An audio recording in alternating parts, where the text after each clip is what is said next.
Hi, my name's Coach Martin Gooden, and I've got Claire Snowden on my right-hand side, which is your left-hand side.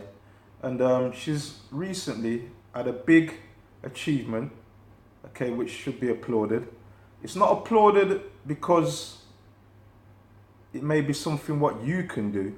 It's applauded because it's something what she did, and she went through the process which enabled her to break through certain barriers, which enabled her to do the full marathon, the full Brighton Marathon, not only for charity, okay, but also to prove a point to herself first and foremost, and maybe to prove the point to other people in a negative way that they can't do it but she can, but also to help other people who probably think that they can't do it, who probably do have it within them if they're willing to go through a process of exercise, nutrition, diet, and obviously mindset, the ups and downs of mindset, which enable them to break through certain barriers to actually do a marathon.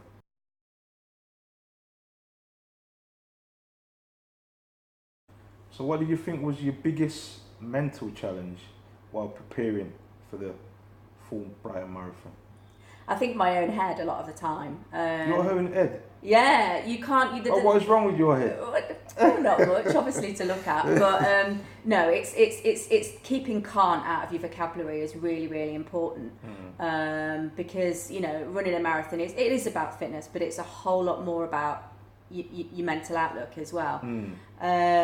I think I found running alone quite a challenge, so I was quite daunted by doing some of the longer runs on my own. Yes. But again, I did a 90-mile run before Christmas, and it was in the ice, and it was cold, and I was on my own, and I can't train with music. But definitely, I kind of said to myself when I'd done that on my own, that is a big enough challenge in its own right. And so what things were telling you? What things were you hearing in your mind as regards the marathon side? As regards preparation? There were times when I was thinking, what the hell are you doing? Why are you taking this on? You're too old. You're too slow. But you've just got to turn it around in your head. You've got to play a heck of a lot of mind games with yourself and try and find encouragement from within the running community as well. So for example, my last big run was just under 22 miles, and I decided, look, you don't have to do it on your own. If actually in order to achieve it you need to run with a group.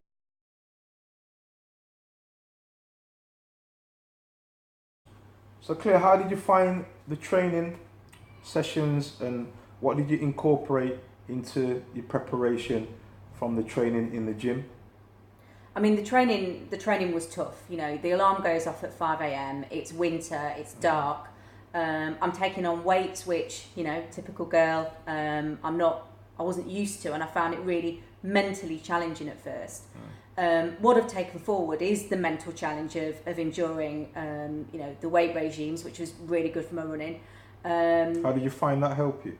Definitely in terms of impact absorption, without a doubt. I didn't feel as creaky as I would. I noticed on the actual day of the marathon, a lot of people clutching their calves at mile 17, and I had none of those problems. I felt much stronger, and that I could endure and absorb the impact. Right.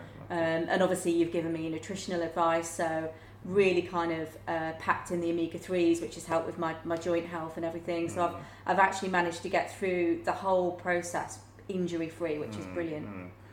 How do you think it's important that you do stay injury-free? I think definitely weight-bearing exercises, so typically weights. How important was it that you didn't get injured? Oh, very, because I think a marathon's a tough enough challenge to take on. Yeah. I think entering a marathon knowing that you're injured or likely to be injured because you've not trained properly just adds a different dimension to the kind of the natural anxiety I think most people get when they take on that kind of challenge. Okay. So I entered it with confidence. I was almost a bit weirded out on the morning.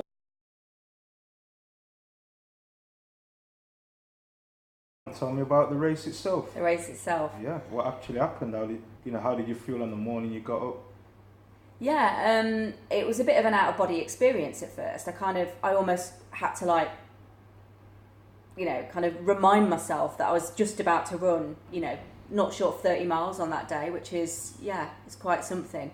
But as soon as I got to the site, you know, there was a real buzz in the air, real positivity. People with some really special stories to tell about their journey and also why they were running for particular charities. The day itself was, you know, the route was tough. I probably took on the first half of the course a little too fast and began to panic at times. But the best advice I had from another runner was just relax into it. There were also some amazing, you know, motivational messages that people in the crowd had put up, and I think the one that really stays with me is, you know, pain is temporary but pride is forever. And that really kept me going. But yeah, I mean, the feeling of crossing that finishing line was just immense, you know. So at what point did you find that the challenge was on where it was beyond physical? Probably for you, obviously, somebody yeah. who's probably an accomplished runner, you know, knows what point that they're going to hit a certain point where it's going to be challenging. At what point did you feel that it's beyond my physical now? Yeah, I had a bit of a wobble, mile 15, but like I say, bear in mind, I'd definitely run, you know, up to that point, I'd definitely run faster than my training pace, and I knew I had, and I think I was panicking about not having enough gas left in the tank. I think there was a big part of me that knew that, you know, not finishing wasn't an option. But you meet different people along the journey. You know, I ran with, you know, different women at different stages, and you know, I said to the woman that was running at that point when I was starting to struggle, if I say the word can't, just stop me. And she just laughed and she's like, you know, no worries kind of thing. Right. So it's great, you know, not only do you get support from the crowd, but you get support from other runners. There's a real sense of like, you know, you're in it together, which is brilliant. There's one thing what I've not said to you is that in January we did a sheet, what I stated what do you want in the first 6 weeks, what do you want in the next 3 months, and obviously one of the things what you said that you wanted to accomplish the Brighton Marathon, the full marathon, in 4.5 hours. Yeah. 4 hours and 30 minutes. Yeah. So what time did you actually do your running? I actually managed it in 4 hours 4, which I was astonished by and really pleased by as well. Yeah. I mean, you know, I was tempted at first to think, you know, I could have made the sub 4 category, but you know, where do you draw the line? You know, when you consider that only 1% of, you know, the UK population run a marathon, and like, you know, the median finishing time for women in the States is 4 hours 47. That is an accomplishment.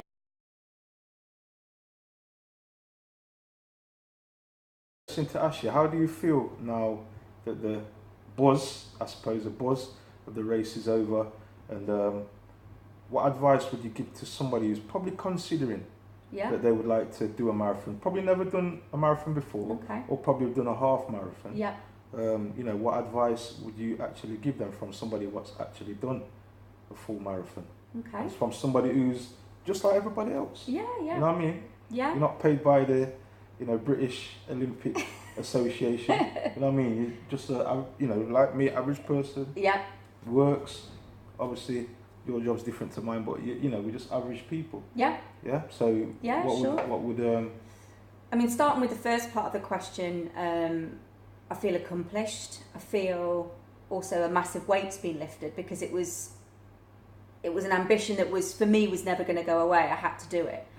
I also think I've been bitten by a bit of a bug, and I'm kind of already planning what marathon I want to do next, because I want to try and beat my time and get a personal best. Indeed. He wants to get me in the ring.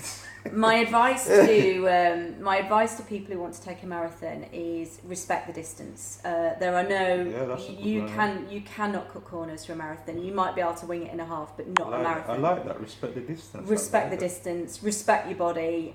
Make sure you fuel it properly. You know, stick with positive people throughout the journey. You know, if you hear anyone doubt you or be negative, just cut them off, because that's not, slap them out of your life. It's not what you need. And just do it. No excuses, just do it. If I can do it, anyone can. That's you know, I will say this as well. Claire's done amazing in what she's achieved. Okay, and it's all right saying that, you know, somebody who probably watches this might say, well, I'm a marathon runner and I do this every 2 months or whatever. But not everybody's like you. All right? So, as I'm saying, it's a big achievement for Claire. And what's even the thing to say is when you've seen somebody going through the stages, going through the gears of it, it's even more sweeter to know that she's actually put in the work and she's actually accomplished something what is, you know, she said 1% of the population. Yeah, do. the UK population, yeah. Okay, and there's one thing what sticks out from that, and I'll use that because that's actually a great thing to say, is respect the distance. That's a great thing to say, respect the distance. You can't cheat it, as you say, you can't cut no corners. You'll get found out, you can't. Yeah, okay, so yeah, thank you, Claire, for what you did. Yeah, okay. Thank you, Coach. And what's that around your neck? Just a little bit of bling. Yeah, bit of bling, yeah? Bit of Brighton bling. Amazing. Do you see Chris Eubanks down there?